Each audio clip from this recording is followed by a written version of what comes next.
lanitra ho any amin'ny avo indrindra ho an'Andriamanitra. Petraka ny fiangonana.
Tsika dia hiomana amin'ny famakiana sy fiainona ny tenin'Andriamanitra.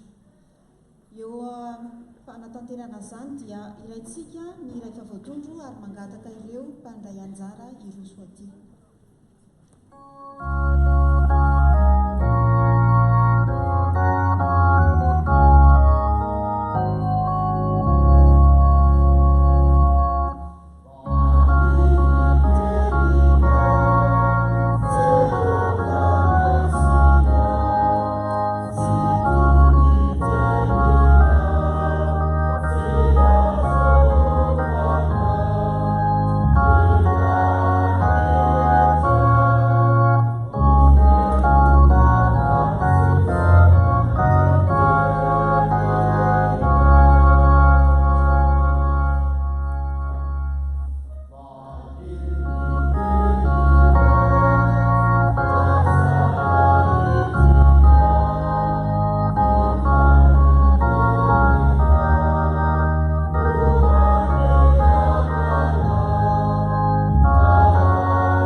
Misaotranao izay fanitainao tonga eto amin'ny androanina ity.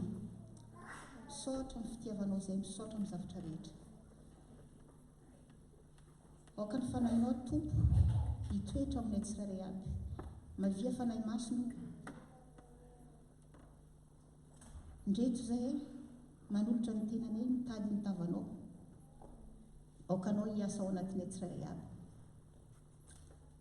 Ndreto mpanomponao izay ny fidinao, amaky ny teninao Tompo, aoka anao hitendry ny lelandro tsirairay aby Tompo. Aoka anao Tompo meo fanahy masina tsirairay aby rao, mba ahafahandro natanteraka ny asanao Tompo, ampitombony tsirairay aby ny fononandreo ary amasiny Tompo. Aoka ny fiadanana hitoetra tsirairay aby ao anatin'ny tokantranonay. Ndreto koa izay Tompo, mbala mifona aminao Tompo, mifona ny tsy fahatanteranay. Aoka anao Tompo mamindrafo aminay Tompo, mamela ny elokay.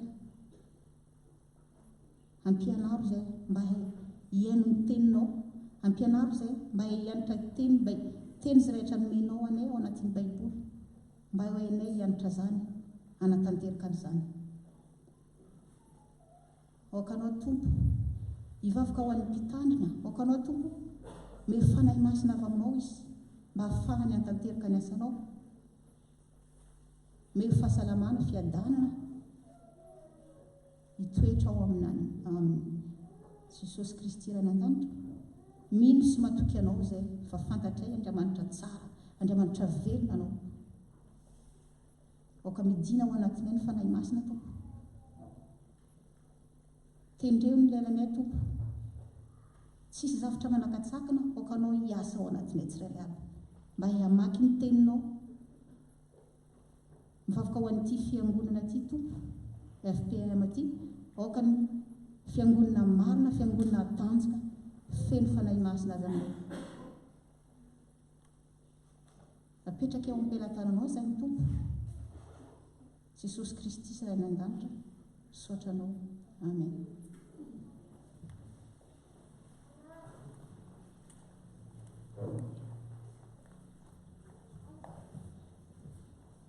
Zao tsika dia araka maky ny teny soratra masina ao amin'ny Genesisy 12 andiny voalohany ka hatramin'ny fahaefatra. Genesisy 12 andiny voalohany ka hatramin'ny fahaefatra. Rehefa hita dia vakina amin'ny anaran'ny Tompo. Aroy Jehova tamin'ny Abrahama, mandehana miala amin'ny taninao sy ny havanao ary ny tranony rainao ankany amin'ny tany izay asehoko anao. Dia ahatonga anao ho firenena lehibe aho, sady hitahy ianao sy ahalehibe ny anaranao, ary ho fitahiana tokoa ianao. Ary hitahy izay nanisy soa anao aho, ka hanozona izay manozona anao, ary aminao no hitahiana ny firenena rehetra ambonin'ny tany. Dia nandeha Abrahama arak'izay efa nolazain'i Jehova taminy, ary Lota koa mba niaraka taminy. Ary efa 570 taona Abrahama raha niala tao arahana izy. Amen.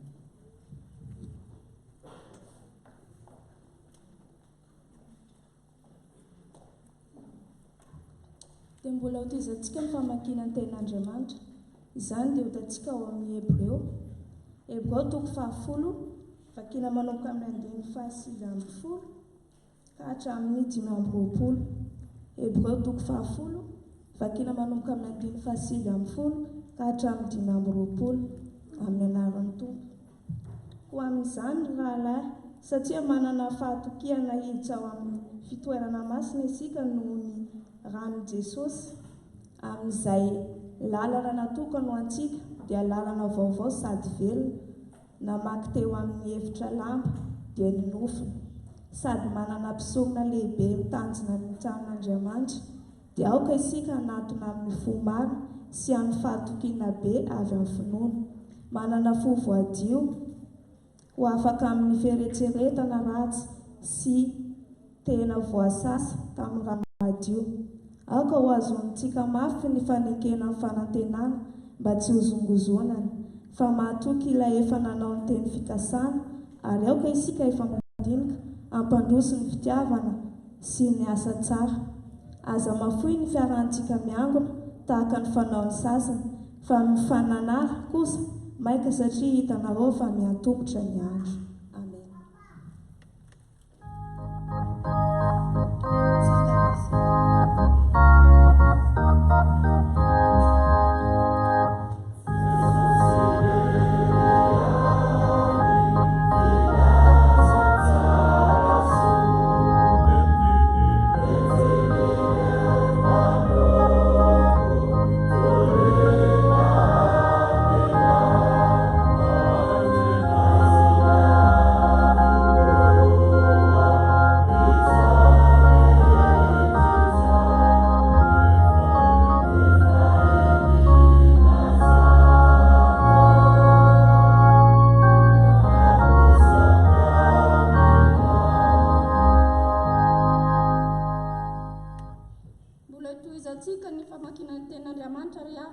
Izany dia ho hitantsika amin'ny filazantsarany Matio.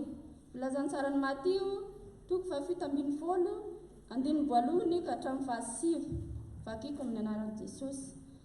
Ary noho ny afaka enemana, Jesosy dia nakany Petera sy Jakob ary Jona, rahalany ka nitondra azy niakatra ho any an-tendrombohitra avo mba hitokana. Dia niova tarehy teo anatrehany izy, ka nitavana namirapiratra tahaka ny masoana, ary ny fitafiany tonga fotsy tahaka ny mazava, ary indreo niseho tamin'ny mpianatra Mosesy sy Elia niresaka tamin'i Jesosy. dia niteny Peteraka nanao tamin'i Jesosy hoe Tompo, tsara raha mitoetra eto sika, koa raha sitraka aoka aho hanao ilay telo eto, ny anankiray ho anao, ny anankiray ho an'i Mosesy ary ny anankiray ho an'i Elia. Raha mbola niteny izy, indro nisy rahona mazava nanarona azy ireo, ary injao nisy feo avy tao amin'ny rahona nanao hoe ity ny zanako malalako izay sitrako, izy no henoy, ary no nandray izany ny mpianatra dia lavo ny ankoka sady natahatra indrindra. Ary Jesosy nankeo aminy dia nanendry azy ka nanao hoe mitsangana faza matahatra, ary no ny andriandra izy ireo dia tsy nahita olona afa-tsy Jesosy rery ihany.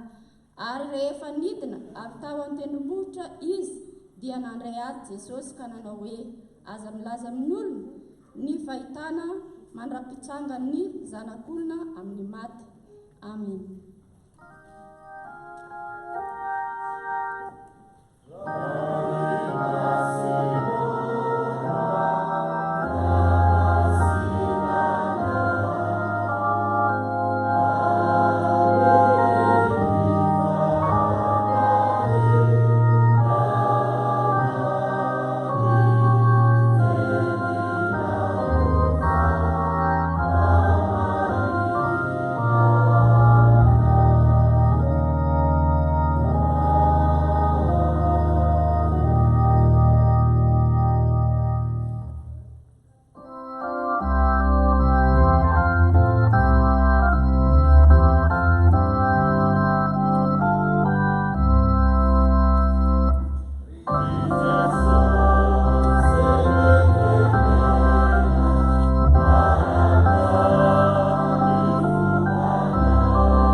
Ary aoka isika ifampandinika ampandroso ny fitiavana sy ny asa tsara.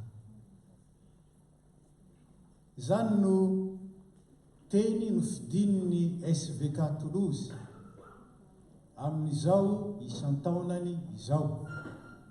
Andraisantsika rehetra afatra fa indrindra koa ampaherezana azy ireo. Ny fanahy masin'Andriamanitra ny eo amintsika, azotsika mandray ny heriny ka ivelomantsika izany teny izany. Amen. Mipetraka isika.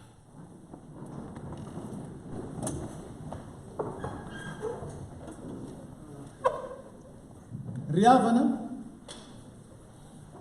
ny fiantsoan'Andriamanitra dia fiantsoana ho amin'ny fiovana. Ny fiantsoan'Andriamanitra dia fiantsoana ho amin'ny fiavaozana. Ny fiantsoan'Andriamanitra dia fiantsoana ho amin'ny fitomboana. Izany hoe ny olona nantsoan'Andriamanitra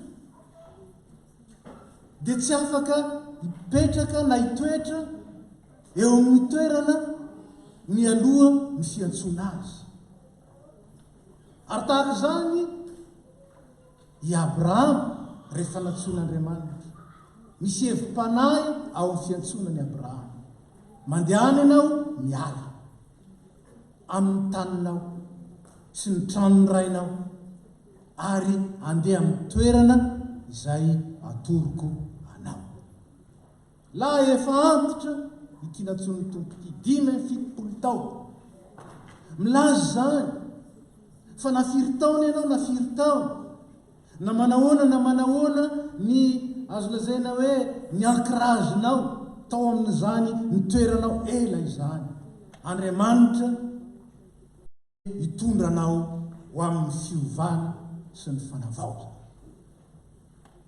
ary izany ny tiany tompona seho indriny raha niaraka tamin'ny mpianany telo lahy izy nakeo atendrombohitra miova tareny tompo maneo fa tsy arak'izao hita maso zao, tsy arak'izao mahazatra izao, tsy arak'izao mahaolombelona izao, tsy araka izany la endrika tian'Andriamanitra hijerena antsika ary la endrika tiany isehontsika eo anivon'izao tontolo izao.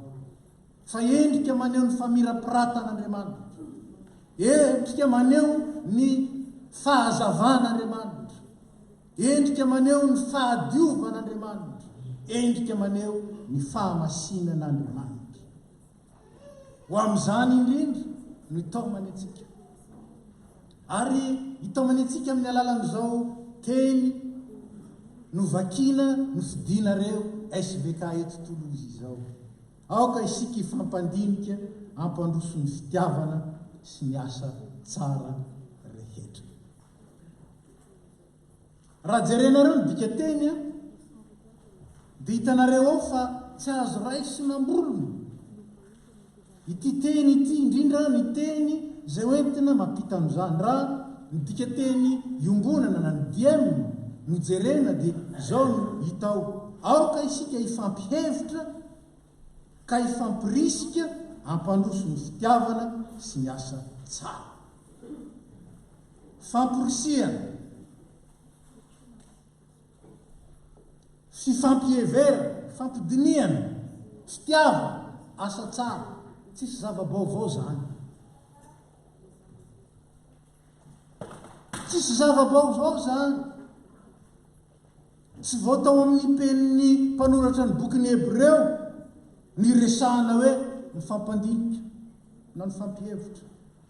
Tsy zava-baovao izay tsy hita afa-tsy ny filazantsara hita eo amin'ny fiainana rehetra zany, hita ao amin'ny vanim-potoana rehetra zany. Ary tahaka zany ny famporisiana, ny fampandrosoana ny fitiavana. Zany teny hoe fitiavana zany dia azo lazaina hoe efa ela tahaka amin'izao tontolo izao, vieux comme le monde. Tsy zava-baovao zany. Zany atao hoe asa tsara zany, zany zavatra efa nirin'ny olona ary zany atao zany hatrany amin'ireo filozofa antika dia efa nihevitra izany, ary zany nihevitra ny tao filozofia. Ny fitiavana ny fahendrena zay miteraka asa tsara. Ka inona ary? Inona ary no zava-baovao azo sotonina avy amin'ity andalatsoratra ity? Misy teny efatra zay nitsongainao ary andraisatsika. Zany atao hoe fanavaozana sy famporisiana sy fampaherezana zay tian'Andriamanitra ananantsika ary ifampitondrantsika. Aoka isika ifampandinika, ifampihevitra. Ny teny frantsay na ny teny grika mihitsy aza dia milaza an'io: veillant les uns sur les autres. Zany ny teny gasy mifanakalozana izany. Tsy mihevitra ny tena fotsiny fa ny namana koa. Tsy ilay miorina amin'ny tena, ny ego, fa makany amin'ny hafa, autrui, miteraka ny teo altruisme, mifampitsinjo,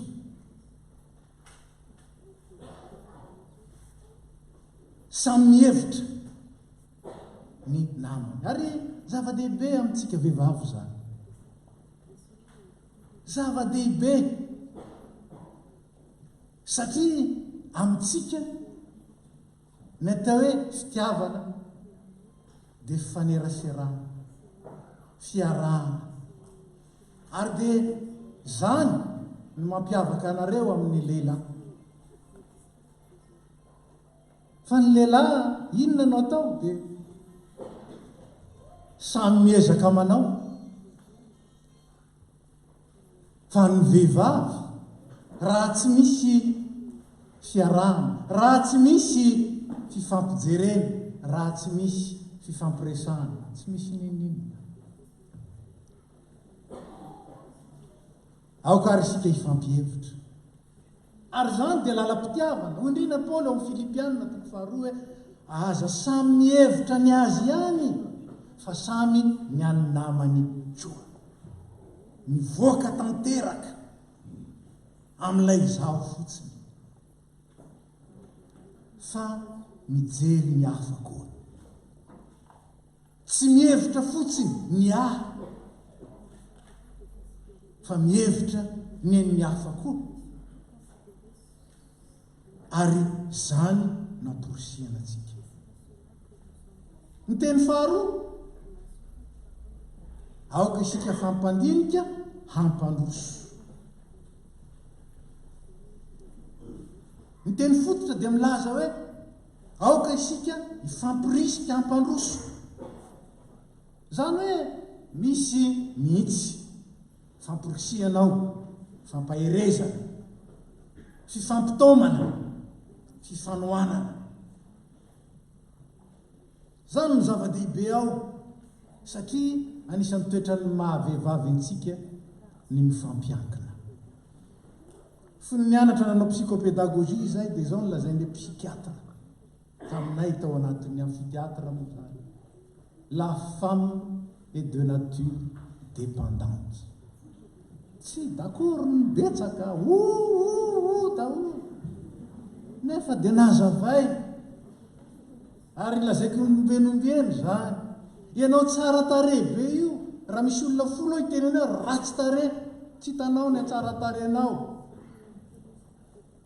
satria ny fifandraisanao amin'ny hafa no hijerenao amin'ny tenanao. Ary zany mahatonga antsika ty fitaratra ne. Misy lehilahy tsy mijery fitaratra zany mandritry ny herinandro, tsy problème no zany. Fa isika raha tsy mahita fitaratra, adinontsika ny tarentsika. Io ny vizaviantsika voalohany, fa ny vizaviantsika faharoa dia ny hafa, ny namana. Io ny jerentsika ny mahisika atsika. Ary io koa ny tenenan'ny tompo amintsika. Ilazany ny mpanao salamo hoe zavaboary tsara n'Andriamanitra ny isika. Zavaboary tsara n'Andriamanitra. Ary na dia ny lehilahy aza natsapan'izany tahaka ny Davida. Misaotra anao ny amin'ny nanaovanao ahy ny moty izy ho zavaboary sarobidy. Ary zay fahatsiarovana izay ifamporisiana, ifampaherezana, ary indrindra ifanakalozana.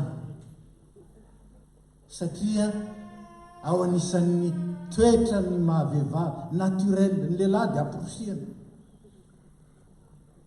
fa ny vehivavy kosa ao amin'ny maha-izy azy mihitsy zany hoe mifampiankina zany. Ary hitanareo zany lazaiko nanao entretien de mariage atsela akory zay mba isaony nisan'ny lehilahy mba miankina eo amin'ny tratrany vadiny, ary mba hampitao amin'izany ny vehivavy miankina eo amin'ny tratrany vadiny. Fa izany ao amin'ny toetrantsika zany. Ary zany toetra zany zay tian'Andriamanitra mbola hobeazitsika ary hitombontsika, satria toe-panaraka an'Andriamanitra zany. Tsy toe-panaraka an'Andriamanitra ny olon'olona, ny miavonavo, mihevitena ho zavatra, mihevitena ho mavita tena, mihevitra ho ambonin'olony sasany. Tsy toe-panaraka an'Andriamanitra zany. Ka dia aoka isika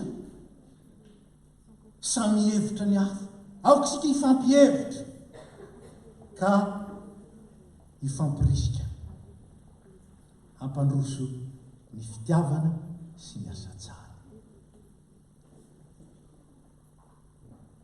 Ny fiangonana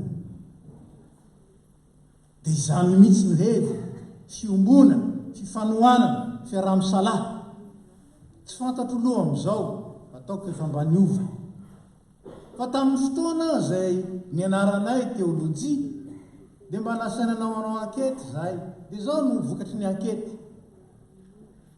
ny roa ampatelo ny mpiangona dia vehivavy ny roa ampatelo ny mpiangona dia vehivavy ary tsaroko ny fiangonany misy anay fongola kely fa mitokana moa ny lehilahy sy ny vehivavy zany taloha tamin'ny taona 50 sy 60 sy 70 tany azy ny vehivavy amin'ny lafinilany ary ny lehilahy ato na mpivady ianao na iny ianao dia misaraka fa ty teoriana moa dia takizay dia zao feno foana le rangen'le vehivavy fa nyle lehilahy makakakaka tahaka zany izy ary zany toetra zany hoe mafiangonana zany fiombonana fifanoanana fiaraha-misalahy ataontsika hoe solidarité dia any an-tanana ny rehetra mihitsy zany ary ianareo ny fianarana sy fitaratra ho an'izany aza dino zany tsy mitodika amin'ny SLK ihany amin'izany fa mitodika amin'ny fiangonana manontolo tany saingy zao ifampirisika ampandroso ny fitiavana ny fitiavana hoy ateo hoe ny fiantsoan'Andriamanitra dia fiantsoana amin'ny fiovana ho amin'ny fiavaozana ny fitiavana koa dia azo lazaina hoe vieux comme le monde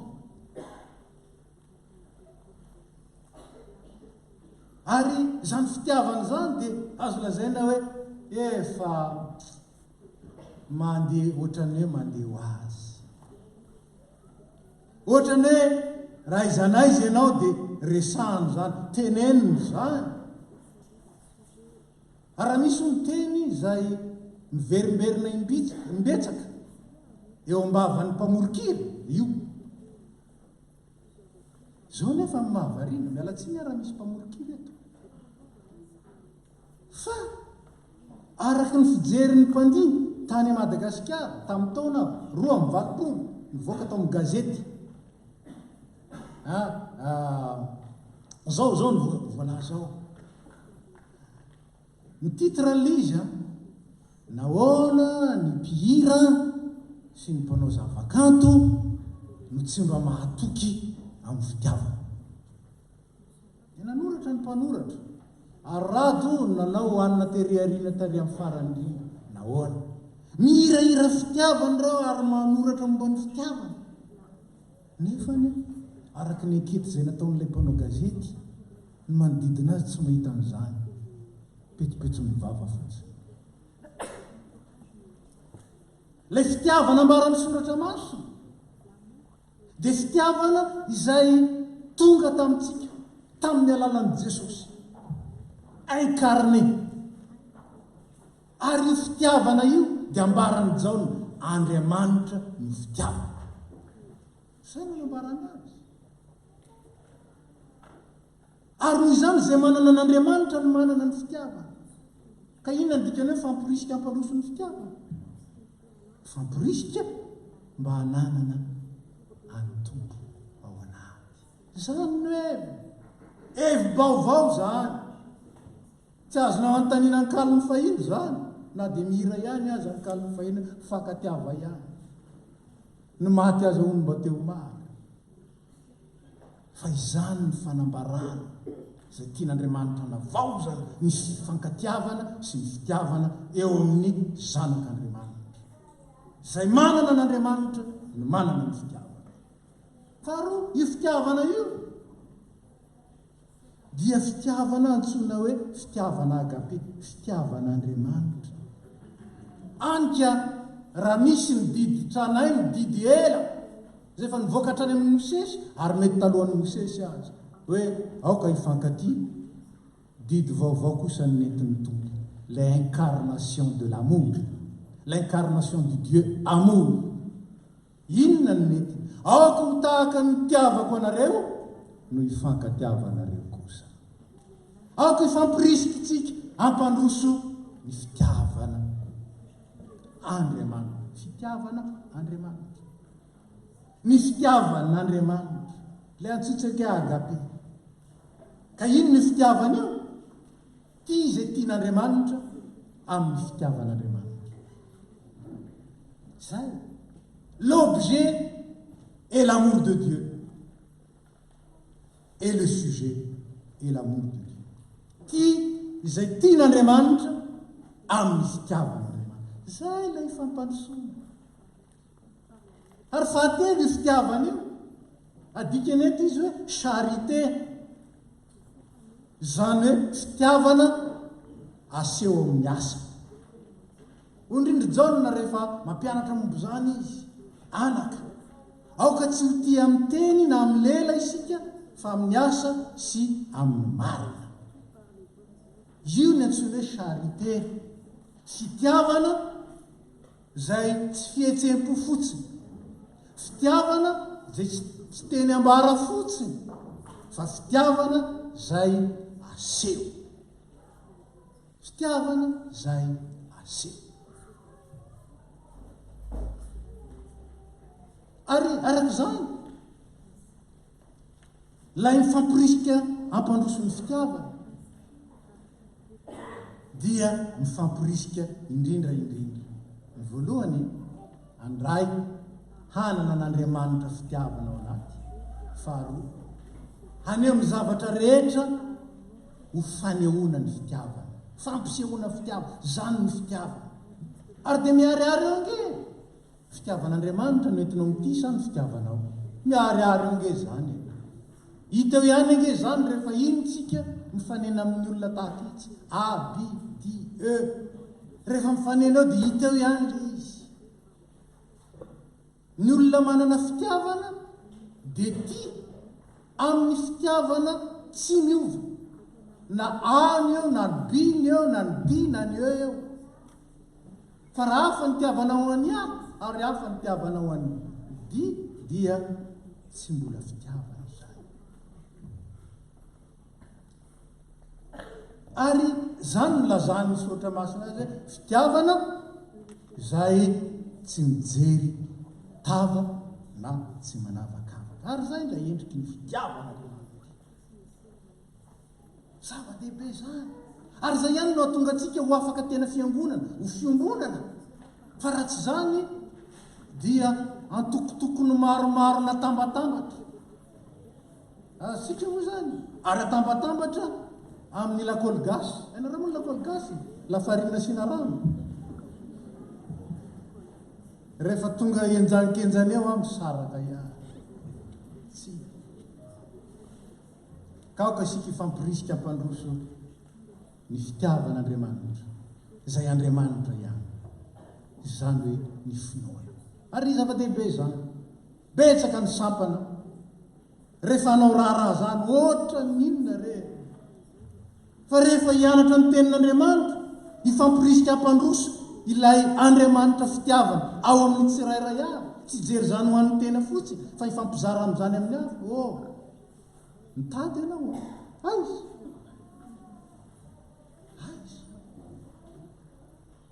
Tsy misy fiangonana, tsy misy sampana afaka ivelo ary indrindra hitombo ao anatin'ny fitiavana ratsy mianatra sy milona ao amin'ny tenin'Andriamanitra. Ary tahaka izany ihany ny asa tsara. Inona te asa tsara? Œuvre bonne. Tsy azo afangaro amin'ny bonnes œuvres. Asa soa, asa fanasoava. Zay ny atao hoe bonnes œuvres. Tsy fanazavana an'izany eto. Fa ny voalohany miteraka ny faharoa, marina zany, fandray izy roa. Kanefa ny bonnes œuvres tsy voatery ho asan'Andriamanitra. Fa ny œuvre bonne kosa dia tena asa n'Andriamanitra. Nahoana? Io ilay antsoina Soratra Masina hoe asa n'Andriamanitra. Inona ny asan'Andriamanitra? Ilay asa tsara. Ninonareo izay ny rahina ho ny tompo. Ary any amin'ny epistily hafa izy dia lazaina hoe asan'ny finoana. Zany lazan'i Jakoba azy. asany finoana. Inona mono soa azo ry rahalahy? Raha misy milaza fa manam-pinoana izy nefa tsy manana asa, maty ny finoana raha tsy misy asa. Hoy ny apôstôly, maty ny finoana raha tsy misy asa. Ka ny atao hoe asa tsara, asa ny finoana, iainana ny finoana. Inona nefa ny finoana? Inona ny finoana? Ho antsika de nefa ankeo. Inona ny finoana? Romanina 10:7. Ny finoana dia avy amin'ny tenin'Andriamanitra. Ny finoana dia ny fanekena fa marina ny tenin'Andriamanitra ary iainana ny tenin'Andriamanitra. Reo ny finoana. Ny ankoatran'izay croyance. Ary fantatrareo fa ny olona rehetra manana croyance. Na dia izay milaza ho athée azy manana croyance. Fa tsy zany ny finoana. Ny finoana dia ny fanekena fa marina azo antoka ny tenin'Andriamanitra ary iainana sy ankatoavina ny tenin'Andriamanitra. Ka ahoana ny ataontsika hifampirisika hampandroso ny asa tsara? Dia verina ihany mampandroso ny asan'ny finoana. Ny asa izay natosiky ny tenin'Andriamanitra velona ao amintsika. Fa rehefa tsy ny tenin'Andriamanitra ny velona ao anatintsika, ny circonstance ny baika, ny fihetsepontsika sy ny fihetsintsika. Ny circonstance. Tsy zany. Ary zany indrindra ny mahazava-dehibe ty texte ny fidinareo sarobe ty. Aoka isika hifampandinika. Mba azahoantsika mampandroso ny fitiavana sy ny asa tsara. Tian'Andriamanitra vaovao amin'ny fiainantsika zany. Tsy ilay araky ny fijery mahazatra, tsy araky ny fijerin'izao tontolo izao, fa araky ny fijerin'Andriamanitra mihitsy iombonana. Raha lazaina amin'ny fomba tsotra, andeha isika hifampahery amin'ny tenin'Andriamanitra. Ka tenin'Andriamanitra iainana, tenin'Andriamanitra hifampizarana, ary tenin'Andriamanitra hifanohanana, tenin'Andriamanitra miteraka fiainana. Andeha isika hifampahery ho amin'ilay tena fitiavana, satria ho fototry ny finoana. Tiavan'i Jehovahandriamanitra ao amin'ny fonao rehetra, sy ny sainao rehetra, sy ny herinao rehetra, ary ny fananao rehetra, ary tiavany namanao tahaka ny tenanao. Mitovy reo i Jesosy. Mitovy reo, faharoa izay tahaka azy ihany. Tsy misy fitiavanamana zay tsy miorina amin'ny fitiavan'Andriamanitra, ary tsy misy fitiavana an'Andriamanitra zay tsy aseho amin'ny fitiavana ny namana. Ndehary zay ny baiko. Ary tsy ho anareo SVK rery tsony, fa afatry ny SVK ho antsika rehetra ty. Andeha isika hifampandinika hampandroso ny fitiavana sy ny asa tsara rehetra. Andeha isika hifampievitra ka hifampirisika hampandroso ny tena fitiavana sy ny tena asa tsara. Voninahitran'Andriamanitra raisy ny fitahina.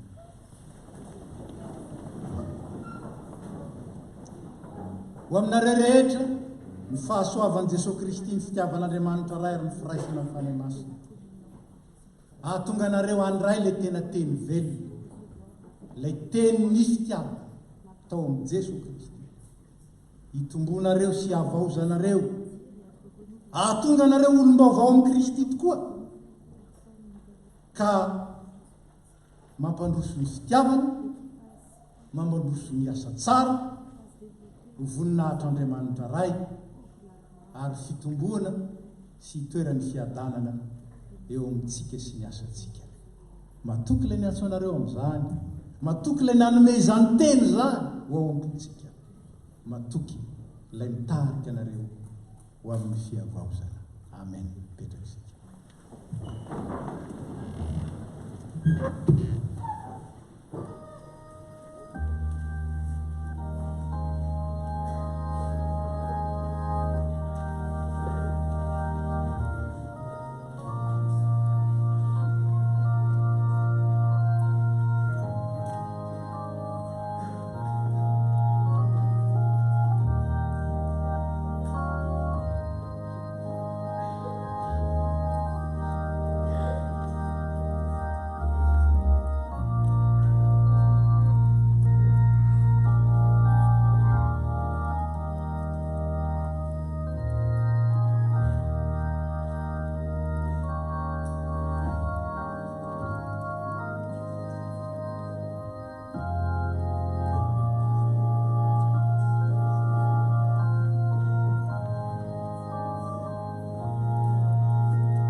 mandre ny tenin'Andriamanitra isika dia afaka manambara ny finoantsika ka dia hitsangana isika hanatanteraka izany.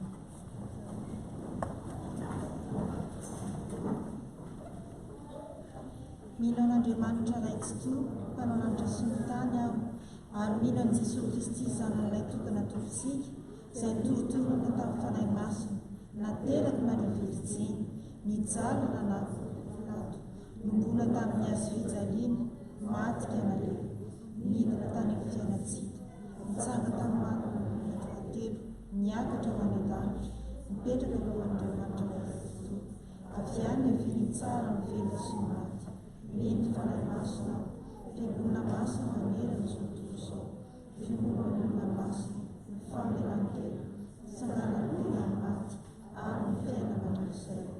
Amen. Petraka ny fiangonana. Tonga amin'ny fotoana isika izao hiainontsika ny filazan-draharaha eto amin'ny fiangonana.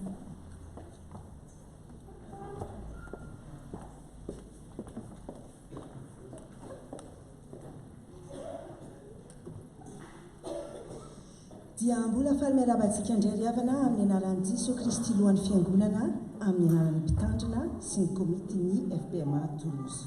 Toy izao indray ary ny vaovao miasa ary ny raharaha andrasan'ny tombo amintsika. Vaovao avy amin'ny nasionaly avy amin'ny bureau-be FPMA mahakasika ny coronavirus. Matokian Jehovah amin'ny fonao rehetra fa aza miankina amin'ny fahalalanao, maneke azy amin'ny alehanao rehetra fa izy andamina amin'ny lalanao.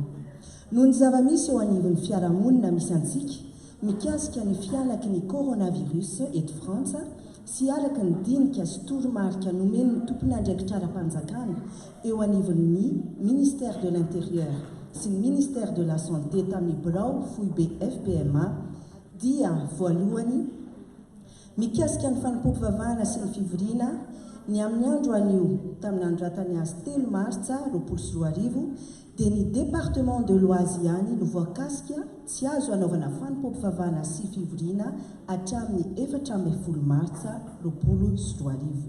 Ny tafo FPMA Creil no voakasika izany eto anivon'ny FPMA. Faharoa, ny fotoanan'ny asa sy fampahirizana dia angatahina mba ho atao fotoam-bavaka aloha mba tsy hisy ny fifanantonana akaiky. Fahatelo, iangaviana isika tompon'andraikitra isa-tafo hanome toromarika sy anentana ampitiavana ny vahoakan'Andriamanitra FPMA eo amin'ny tafo misy antsika mba anaraka akaiky ny toromarika na ny mesure de prévention nalefan'ny ministère ny fahasalamana. Ohatra, se laver les mains régulièrement, tousser et éternuer dans le pli du coude, utiliser un mouchoir à usage unique, prohiber tout contact physique pour se saluer. Faefatra, raha misy fanontaniana tiantsika petraka eo amin'ny fipetra tokony atao eo amin'ny tafo dia aza misalasala miantso ny telefona na mijery ny roy misoratra etsy amin'ny solaitrabe. Aoka tsy aro ambavaka izao tontolo izao, aro aminareo mandrakariva ny fiadanan'ny tombo amin'ny anaran'ny birao foiben'ny FPMA. Vaovao avy amin'ny sampana tily nasionaly. Ny farafisoratana anarana ao amin'ny rencontre nationale tily dia amin'ny alahady 13 martsa any amin'ny biraon'ny sampana eto atoerana. Vaovao avy amin'ny AMF nasionaly. Mitsangana, miazava fa tonga ny fahazavanao ary ny voninahitry Jehova efa miposaka aminao. Efa nisokatra ny fisoratana amin'ny cœur uni 20 fa 12 ary ankalazana ny 30 taonan'ny AMF izay atao ny 1 ka hatramin'ny 14 Mei any Avignon. Azosika ataony misoratra anarana any amin'ny Ramatoa Dina Raharolahy hatramin'ny 30 Martsa. Vaovao avy eto amin'ny faritany ho an'ny sampana tanora kristiana. À la quête de la volonté du Seigneur, selon les psaumes 25, verset 4. La STK Fatsan et la STK Fatsat, regroupant les 12 villes du Grand Sud, vous invitent au samedi des jeunes Grand Sud et à la Tombola Grand Sud afin de passer une journée édifiante le samedi 21 mars à Monteux. Vaovao ny tafo avy amin'ny sampana fivoazana noho ny communiqué voaray avy amin'ny birao foibe FPMA mikasika ny coronavirus dia tsy izy zany ny asa sy fampahirezana sy ny fitompifoazana no kasaina tao tamin'ny 15 martsa sy ny 20 martsa teto amin'ny Vieux Temple. Vaovao avy amin'ny sampana à Tokopira feno mazava. Honore le Seigneur avec tes biens et avec les prémices de toutes tes récoltes. Alors tes granges seront remplies d'abondance et tes cuves déborderont de vin. La chorale Fenmazav est heureuse de vous inviter à participer à leur Vukaja, couronne de Pâques pour cette année. Vous aurez le choix entre 2 combinaisons de couronnes sucrées, et sacrées aussi peut-être, et salées.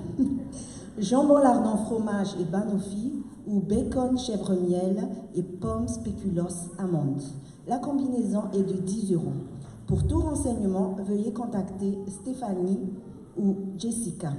Vous pouvez d'ores et déjà passer vos commandes à la sortie du culte auprès des choristes, et ce jusqu'au 5 avril.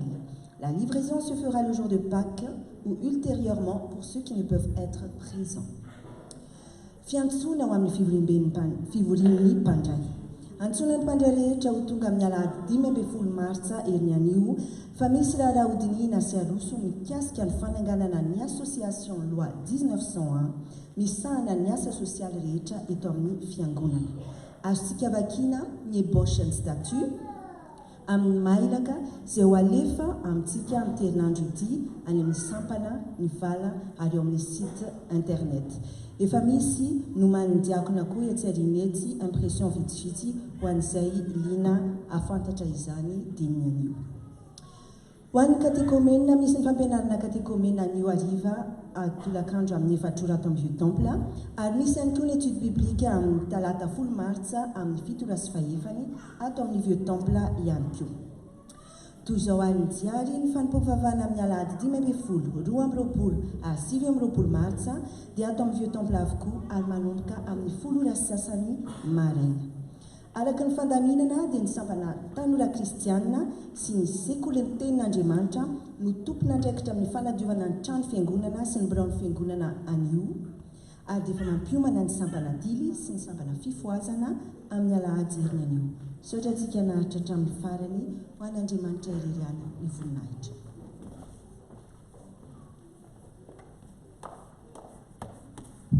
Dia mbola fanomeradantsika rehetra minaran'ny tompo izao dia hitsangana eto ilaza vaovao fohy amintsika ny filohan'ny sampana STK eto amin'ny faritany Antsimandrefana anazava fotsifotsiny ilay resaka tombola Grand Sud teo ka mangataka ny derany erinatoandro azafady amin'ny jeudi.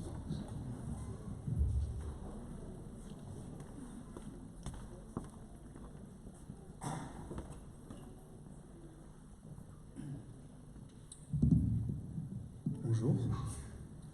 Alors, du coup, je prends la parole au nom du comité régional du Grand Sud, donc qui réunit les STK FATSAN et STK FATSAT, donc Sud-Ouest et Sud-Est. Alors, je prends la parole pour expliciter un peu ce qu'est le Samedi des Jeunes Grand Sud et la Tombola Grand Sud, vu que c'est de nouveaux événements. Donc, le Samedi des Jeunes Grand Sud, c'est un événement qui aura lieu le 21 mars 2020. À Monteux, en fait, l'objectif, c'est de réunir les jeunes des 2 régions pour une journée d'édification sur le thème, donc, comme l'a dit Sylvie tout à l'heure, à la quête de la volonté du Seigneur, selon Psaume 25, verset 4. Alors, cet événement-là aussi, en même temps que l'événement, donc la Tombola Grand Sud, sont faits pas seulement donc pour l'édification, même si c'est la chose principale, mais aussi en fait pour financer ou faire baisser le PAF en fait de la GSTK 2020 qui aura lieu donc en juillet 2020. Et l'événement sera réitéré en fait, ou peut-être sous une autre forme, en 2021, lorsque nous allons, à Toulouse, mais le Sud-Ouest en fait, accueillir la RNSTK 2021. Donc ce sera aussi pour faire baisser le PAF. Donc les tickets tombola sont mis à hauteur de 2 €. Et donc les lots, pour être tout à fait transparent avec vous, donc, sont des lots chrétiens. Il y a des lots en fait chrétiens et des lots non chrétiens, mais en fait malgaches. Donc l'objectif aussi c'était de mettre en avant déjà notre foi, mais aussi notre culture malgache. Donc on a mis en avant la diaspora malgache à travers de ces lots également. Je vous remercie donc de m'avoir écouté. Et j'en profite, puisque c'est la famille ici, j'en profite juste, donc déjà, joyeux anniversaire à la SVK, mais aussi, donc aujourd'hui c'est l'anniversaire de mon père, et je vous invite à lui souhaiter un joyeux anniversaire tout à l'heure en sortant de l'église. Merci.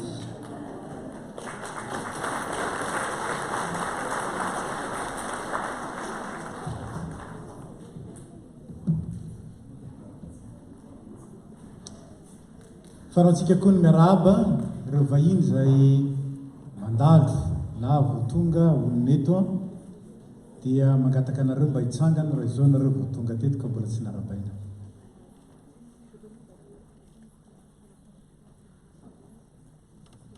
Aiky tsy misy isika samysika zany. Diatsadino zany ny miarahaba ny Edgar rehefa mirava.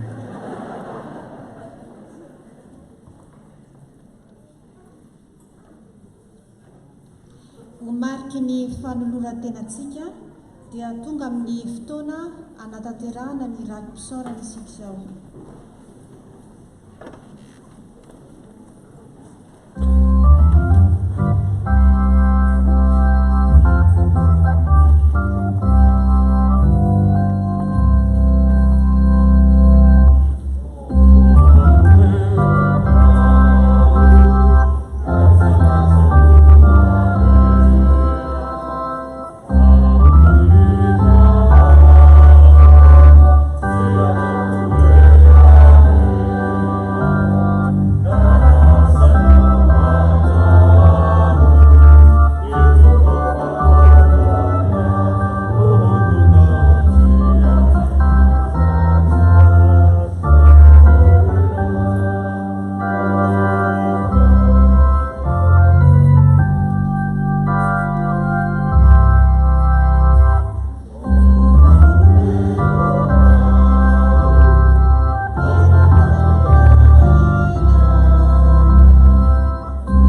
Saotsika dia tonga amin'ny fotoana manokana ho an'ny sampana vehivavy kristianina eto amin'ny fiangonana.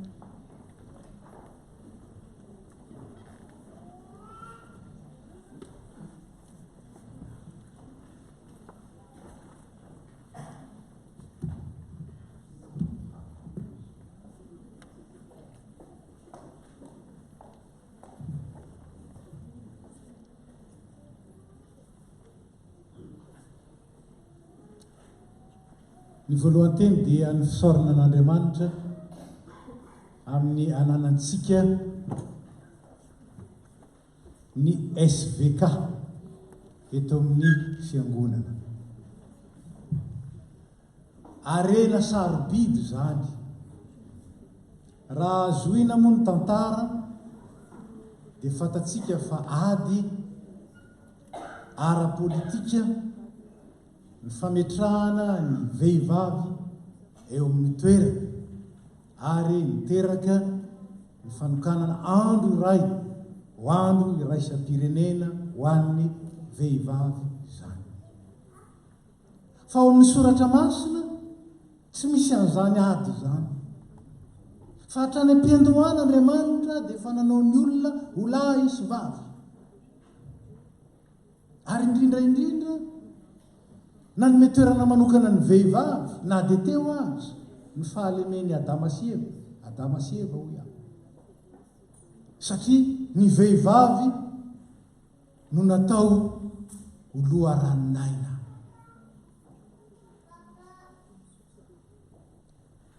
Loharanony fisina. Zany ny vehivavy Eva. Arak'izany dia hitatsika fa nanana ny toerany manokana teo amin'ny planina n'Andriamanitra ny vehivavy. Ary hatrany nampimbonin'Andriamanitra tamin'ny teny fikasany. Voateny ombenombeny Abrahama. Raha mamaky ny bokin'ny Hebreo tsika dia hita ao fa raha tsy nisy an'ny Sara nge ka tsy tanteraka nge ny teny fikasany. I Abrahama sy Sara no azo lazaina hoe nantsoin'Andriamanitra na dia ny anaran'ny Abrahama araka ny fomba tany azy no voalaza ombenombeny. Ary raha makany amin'ny testamenta vaovao isika, ireo vehivavy no anisany azo lazaina ny hoe andry ny fitoriana ny filazantsara. Matetika tokoa dia ny apôstôly 12 ny voatantara fa ireo vehivavy niaraka tamin'i Jesosy, ireo no tena natokatra amin'ny farany. Nandositra ny mpianatra no nitahotra rehefa nisamborona Jesosy. Iza ny sahala nakaiky teny? Ny vehivavy ankoatra ny Jona. Ny vehivavy. Ary iza no nisan'ireo vavolombelona nahita ny fitsanganan'i Kristy tamin'ny maty, nahita ny fasana ny voly tsy nisy an'i Kristy intsony? Ny vehivavy. Zava-dehibe zany. Ary zay no tiana ampahirezana anareo. Marina fa taona iraisam-pirenena ho an'ny vehivavy, ady amin'ny fametrahana ny vehivavy amin'ny toerana. Fefa napetrak'Andriamanitra tamin'ny toeranareo hatrany amin'ny voalohany ianareo. Ary isaorana an'Andriamanitra lehibe zany. Noho izany izay ataon'ny fiangonana sy iainanareo dia fampivoirana n'izany, avohitra tsara ny toerana manokana apetraky ny tompo ho an'ny vehivavy eo amin'ny tantara ny famonjena, eo amin'ny fiainan'ny fiangonana, ary indrindra ho plan'Andriamanitra. Fa i Maria vehivavy no nataon'Andriamanitra fitaovana ahatongavany zanany ho nofo teto an-tany. Ary dia nareo vehivavy natao hitondram-boka sy ametraka eto amin'izao tontolo izao ny zanak'Andriamanitra rehetra. Maria kely daholo ny nareo.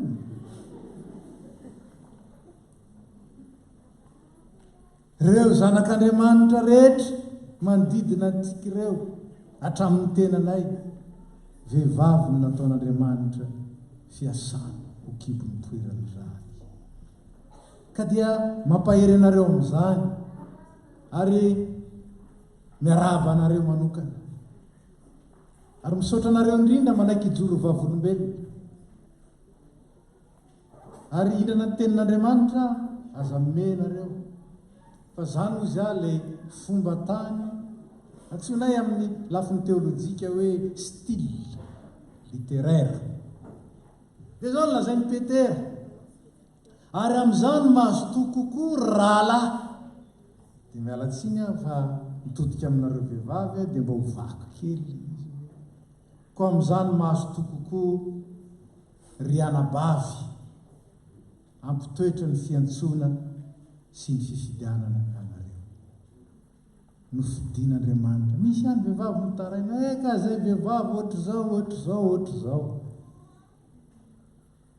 tena ny fidin'Andriamanitra ianareo ary ny fidiny hanana rôle zay azoko lazaina hoe tena maneho ny refy ny fitiavan'Andriamanitra. Voalazako teo amin'ny toroteny tsy iverenako zany fa indrindra ianareo loharano zay mampianaka mampitombo ireo zay isan'ny zanak'Andriamanitra eo anivon'izao tontolo izao filazantsara ho zany ka dia mahazo to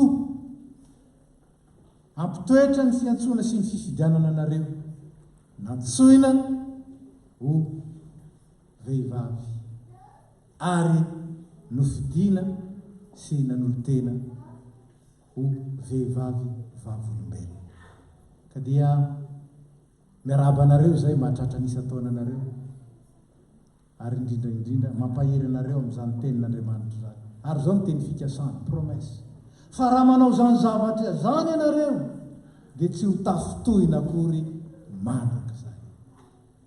mandrakizay ozy mandrakizay ary zany no irina ho anareo mbola hitombonareo mandrakariva ny ahatonga anareo hitojo hatrany tsy miova ary ahatonga anareo ahavokatra be ka dia omen'ny tompo anareo ny satroboninahitra fiainana mendrika ho an'izay mahatoky amin'ny fiantsoana sy ny fifidianana fiteny any zany ary fomba mpitenenana style littéraire hoe la velona ny SVK ary sika rehetra nombona amin'izany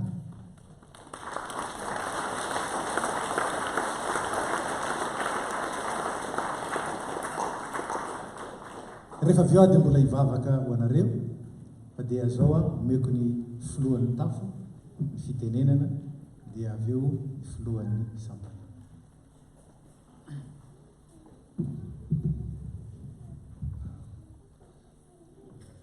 Fifaliana ho an'ny fiangonana no miaraba ny vehivavy rehetra eto amin'ny fiangonana aloha voalohany indrindra ka mangataka anareo vehivavy rehetra hitsangana.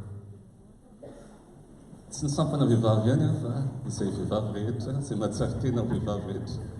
Andronareo androany 20 martsa 2021 misy teny tsotra sady mahafinaritra tiana zaraina amintsika dia eo amin'ny obolana faraika amin'ny telopolo toko faraika amin'ny telopolo andiny fatelopolo ho antsika rehetra ho anareo vehivavy manao hoe fitaka sy fitaka ny fahatsaram-bika ary zava-poana ny fahatsara-tarehy fa ny vehivavy matahotra amin'ny Jehova ihany no deray.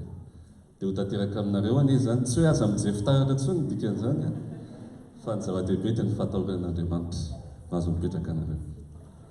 Dia manarak'izay dia arabaina ny sampana SVK sambatra ny fiangonana manana sampana velona toa anareo misaotra tamin'ny manana ny concert ny rahantsika ho maly hariva nahafinaritra tokoa izany ary dery ao an'Andriamanitra rery ihany mampirisika anareo azoto hatrany amin'ny asa fanompony tsy androany ihany fa amin'ny andro rehetra mbola omeny tompo anareo dia ataovy amin'ny pitiavana tokoa izany satria izay no afatra tianareo nampitaina taminay androany dia ny fitiavan'Andriamanitra mitoetra aminareo no zarainareo amin'ny fiangonana manontolo ampandrosoana ny fanjakany eto amin'ny fiangonana ka dia misaotra indrindra amin'ny fananana anareo sampana velona SVK eto amin'ny fiangonana misaotra tompoko.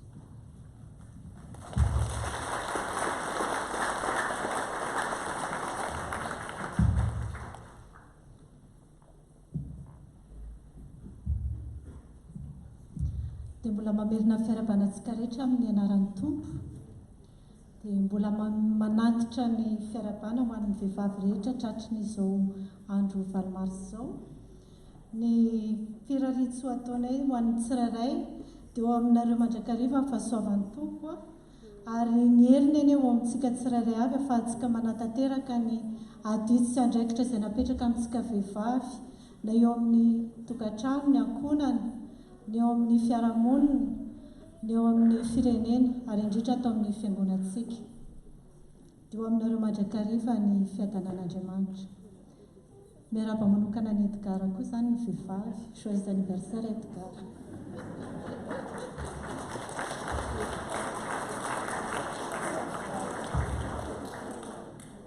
Zaho moa misolo tena ihany ireo ray aman-dreny sy rahavavy, zoky, zandry eo amin'ny sampana SVK. Misolo tena mitondra teny voalohany indrindra dia fisaorana an'Andriamanitra satria mahatsapa izay fa eo mandrakariva ny fitiavany sy ny fitahiany satria dia mahatsiaro tokoa fa mpanompo tsy mendrika nefa dia omeny izany fahasoavana izany ka dia aterinay ho anazy irery ihany ny dera sy ny asa sy ny voninahitra ary ny fankasitrahana. Dia misaotra ihany koa manararoatra izay satria fotoana moa azonay mandray fitenenana fa tsy hanararoatra ho lavabena izany aza. Fa misaotra ny mpitandrina vady, misaotra ny komity ny fiangonana rehetra, ny sampana velona rehetra eto amin'ny fiangonana, ny mpiangona ray manontolo tsy sy havana na ny kely na ny lehibe amin'ny fanohananareo isan'andro atao isan'andro ny asa satria atsonainareo na andavanandro aza amin'ny fanohananareo ny asa izay asa atao an'ny tompo ary hitanay ilay izy fa tsy nataonareo tamin'ny tena nataonareo tamin'ny fitiavana fa tsy notereninareo nanao azy ka dia isaoranay anareo izany ary engane mba Andriamanitra manakariam-pahasoavana maly fitianareo hatrany.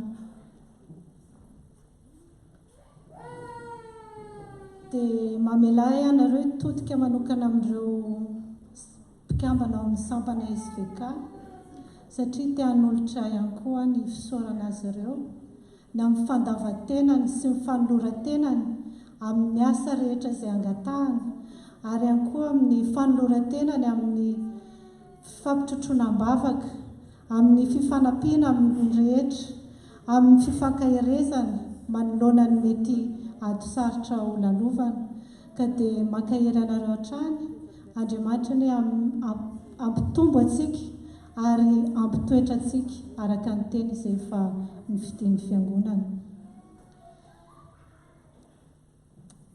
Dia hoy ny ten'Andriamanitra hoe koa amin'izany raha vavy malalaka ho faiko dia miorena tsara, aza miova ary maefa be mandrakariva amin'ny asan'ny tompo satria fantatrareo fa tsy fonatsy akory ny fikelezanareo aina ao amin'ny tompo.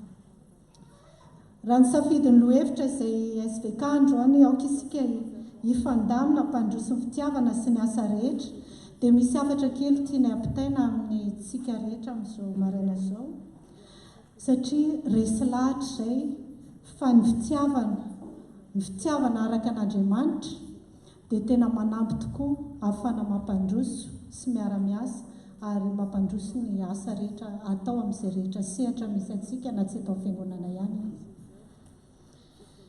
Ka araka izany dia sitrakay SVK ny toeran'ilay fitiavan'Andriamanitra ao amintsika tsirairay avy ary indrindra amin'ny mpikambana SVK dia ilay fitiavana izay faritana araka ny teny soratra masina manao hoe ny fitiavana maharo-po sady mora fanahy, ny fitiavana tsy mialina, ny fitiavana tsy mirehare, tsy mieboebo, tsy manao izay tsy mahametrika, tsy mitady ny azy, tsy mora sositra, tsy manao otro-po, tsy mifaly amin'ny tsy fahamarinana fa mifaly amin'ny fahamarina kosa, mandevitra ny zavatra rehetra, mino ny zavatra rehetra, manantena ny zavatra rehetra, maharitra ny zavatra rehetra. Ka dia fantatra fa tsy mora ny fanatanterana izany fa kosa mangataka ny herin'Andriamanitra izay mba anampy anay afahanay mijoro fahavolombelona trany na amin'ny asa na amin'ny fihetsika na amin'ny fitondran-tena sy amin'ny fanehoana ny fitiavan'Andriamanitra. Dia faranako no teniko fa so lava loatra fa amarana anazy zany dia fijoroana fahavolombelona kely avy amin'ny SVK. Ny SVK dia resy lahatra ary mino fa toraka izany koa tsika rehetra fa miasa eto amin'ny fiangonana ny tompo ary mitombo anatintsika tsirairay avy any tena ambolena. Marina fa tsy mbola tonga lafatra tsika ary tsy ho tonga lafatra fa kosa hitantsika amin'ny asa isan'andro izay ataontsika fa tena miasa ny tompo ary aneo ny voninahitra foana isika. Dia farany raha ohatra hoe nyresaka ny concert izay saorana betsaka antsika rehetra nanohana fa nahazo de retour positif nefany mbola verina n'Andriamanitra ihany ny voninahitra fa tena natsara izay hoe tao anatin'ny nitahy Andriamanitra tanatin'izany zavatra izany satria un mois et demi manana ny concert ary tena be dia be ny sakana ny sehatra azo lazaina fa tsy sakana nandritra izay un mois et demi izay fa dia soran'Andriamanitra fa nivady ao ny zavatra ary tena tolona mbavaka foana ny SVK misaotra indrindra fa tena hoe mamaly vavaka Andriamanitra ka tena akairezanay anareo hoe mamaly vavaka Andriamanitra ary fijoroana fahavolombelona fara zany izay nataony efa lasa moa so musicien anankiray avy any Paris. Dia maly izy zany raha tamin'iny fotoana izy raha ka avion dia tara avion dia efa impossible natongavany aty Toulouse fa izy hoe pour la bonne fois dia andeha any dia mba sao dia mihevitra ny SVK hoe kamoanana andeha ho any aho izy dia aka selfie amin'ilay anan'izy dreta dia ampisehoako azy mihitsy tia tonga teo fa tara fa tsy fananiko ilay izy dia tonga izy dia rehefa tonga izy dia izy hoe tonga ny teny ilay teo amin'ny ana hoe vous allez où? Eh bien, sur Toulouse. Mais je sais que je suis en retard, je ne peux plus y aller. Mais non, c'est normal. Mais si, je suis en retard. Non, vous n'êtes pas en retard parce que l'avion a été reporté. Il y avait 1 heure encore de report. Des zones à donner. Tena fantatro izay sy fandriamanitra naniraka anay ary fantatro izay sy fa sitrak'Andriamanitra nahatongavanay ka dia mbola isaoranay n'Andriamanitra ny zavatra rehetra satria dia mitantany mandrakariva dia izany rehetra izany fijoroana fahavolombelona izany dia entinay akairezana antsika mandrakariva hoe tsisy zavatra tsy vita rehefa miaraka amin'Andriamanitra. Voninahitra ho azy ireo ihany.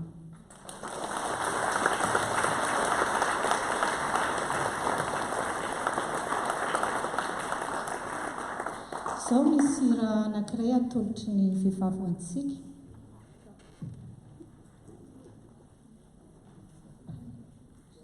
Azafady indrindra. Minom-baro misy raha. Anao vavaka no pasteur dia voantsika manao hira azafady indrindra.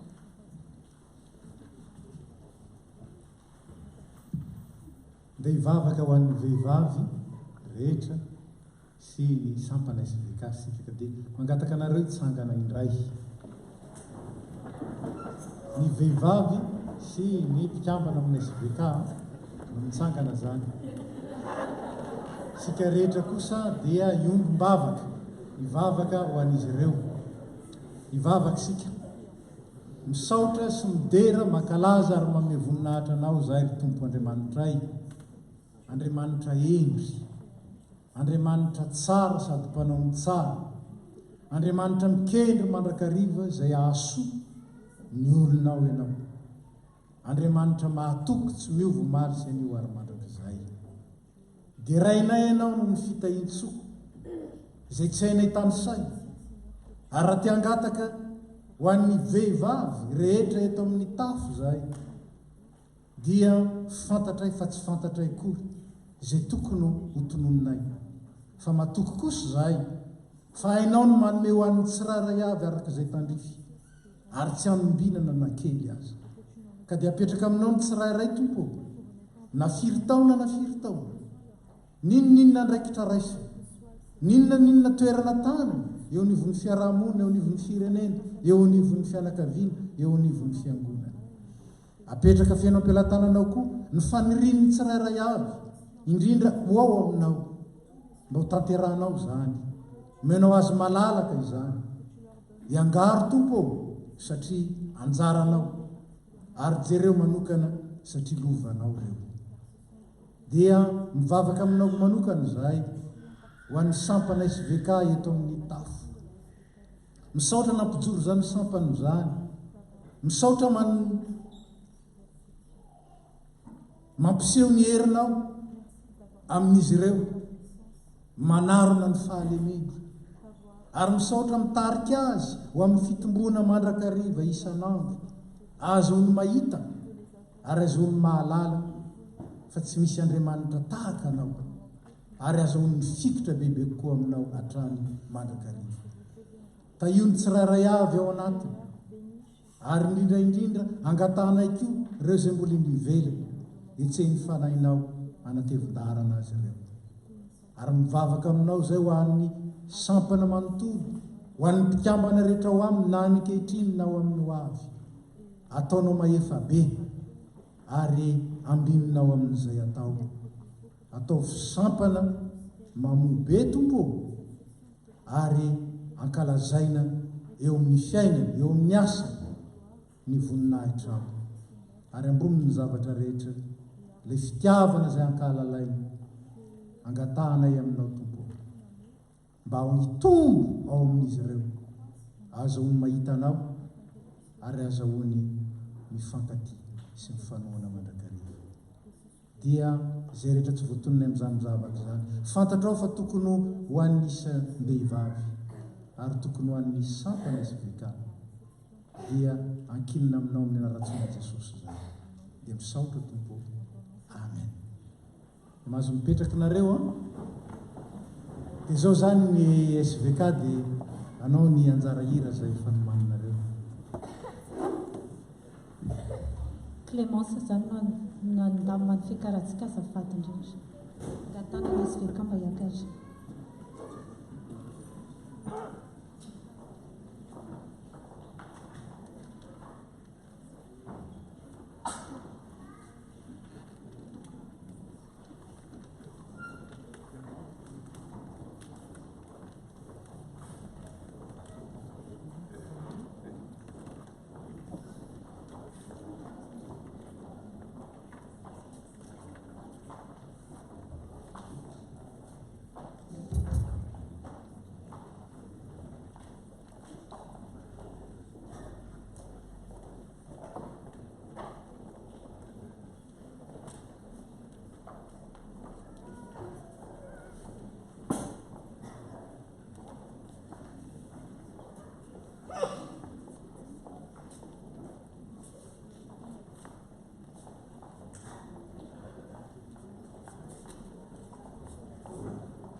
Anandamicha, and Miss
mbola hiara hivavaka isika tompoko.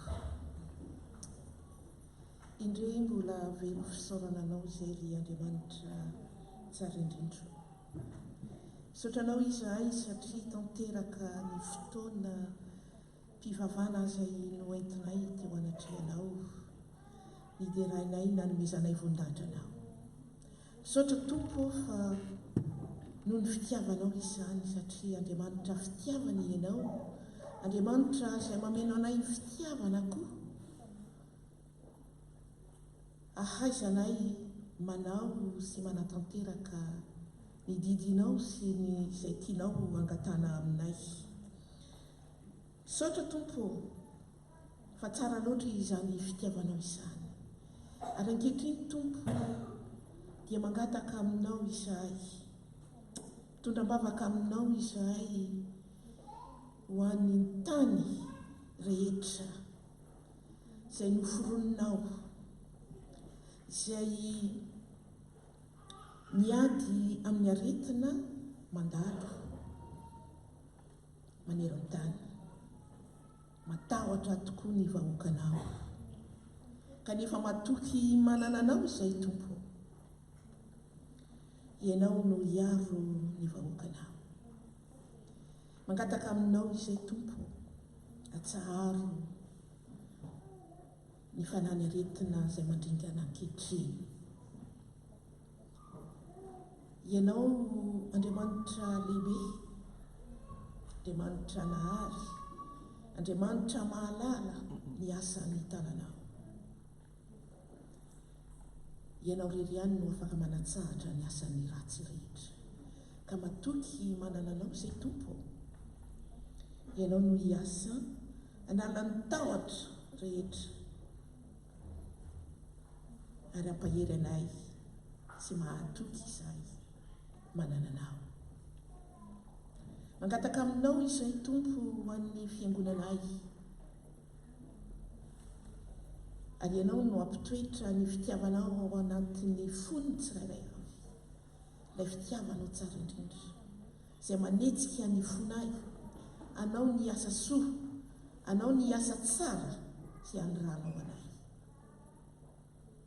Kitio izay Tompo, azavela atory izahay, atsangano izahay, mba ho vonina anompo anao, ampiseho izany fa Andriamanitra tsara sy lehibe ianao. Mangataka aminao izay ho an'ny mpitondra ny fivavahanay, meo hery izy, meo fahasalamana izy, ary ampitoera ho amin'ny fitiavanao Jesosy, ilay fitiavanao tsara izay manetsi-po anay tsirairay avy, mba ahafany mampianatra anay, mampitombo ny fahalalana ao anatinay, satria maro tokoa Tompo izay tsy mbola fantatray, kanefa izy no efa voaositrao ampianatra anay, hitory aminay.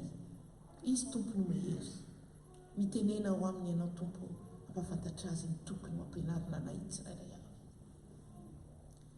Mangataka aminao izay Tompo ho an'ny marary rehetra,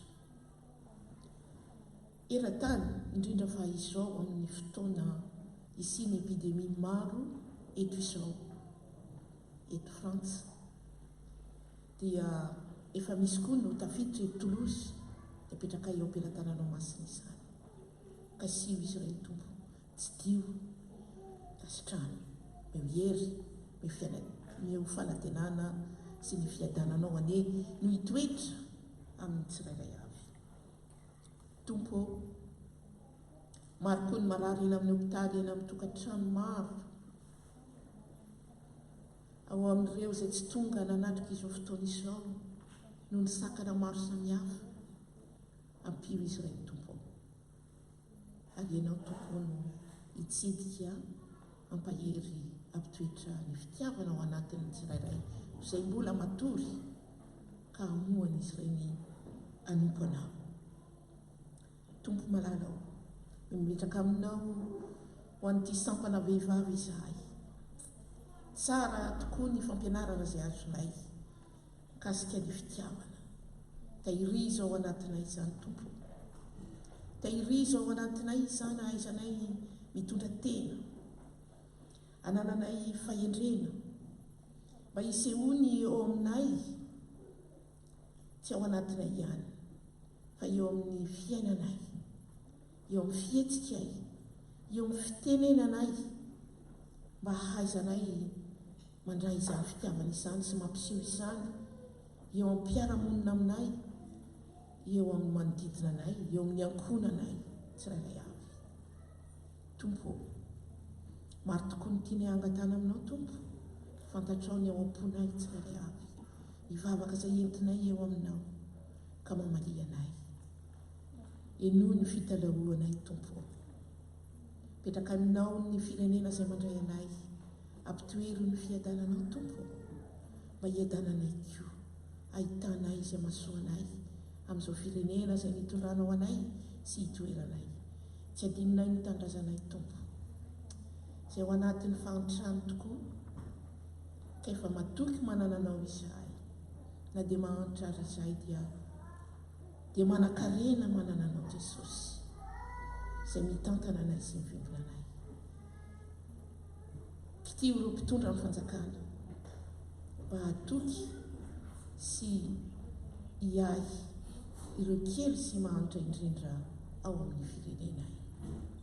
Tompo, mienoa ny fitirahoana ianao ka mamalia anay.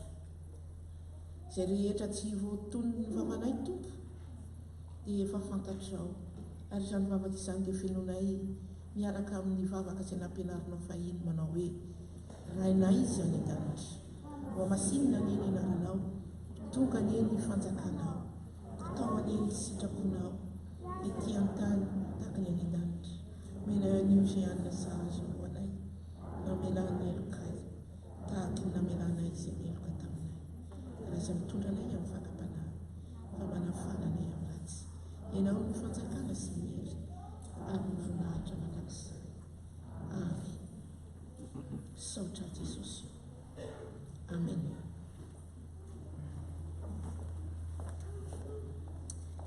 Misaotra an'Andriamanitra isika na tanteraka izao fotoam-pivavahana izao. Amarana ny fotoantsika ka hitsangana hanao ny hira fa 730 amin'ity indray mandeha ity dia tsy afaka mifandray tanana isika fa dia ny fontsika dia miara-miovina ao anatin'izany hira izany.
Zay nampitaina ho an'ny vehivavy teo ihany fa nampitaina ho amintsika rehetra kosa. Noho izany tsy asiana intsony hoe rahalahy na anabavy. Izao zany afatra zany, ary amin'izany dia mahazo kokoa ny ampitoetra ny fiantsoana sy ny fifidianana anareo fa raha manao izany zavatra izany ianareo dia tsy ho tafitohina akory mandrakizay, fa toy izany nanomezana malalaka ho anareo ny fidirana ho any amin'ny fanjakana mandrakizay izay an'i Jesosy Kristy tompontsika sy mpamonjintsika. Raisy ny tsodranotonona amin'ny anaran'ny Tompo. Ataon'Andriamantsika ho mendriky ny fiantsonana ianareo, ary ho tanterahany amin'ny hery ny fankasitrahana tsara rehetra sy ny asan'ny finoana Mankalazainao aminareo ny anaran'i Jesosy Kristy tompontsika ary ianareo ao amin'ny kosa araky ny fahasoavan'Andriamanitsika Jesosy Kristy tompony. Voninahitra ho an'Andriamanitra ray zanaka ary fanahy masina izay hatramin'ny taloha indrindra ka ho mandrakizay. Amen. Mandehana ny fiadanana ka manontolo tompo.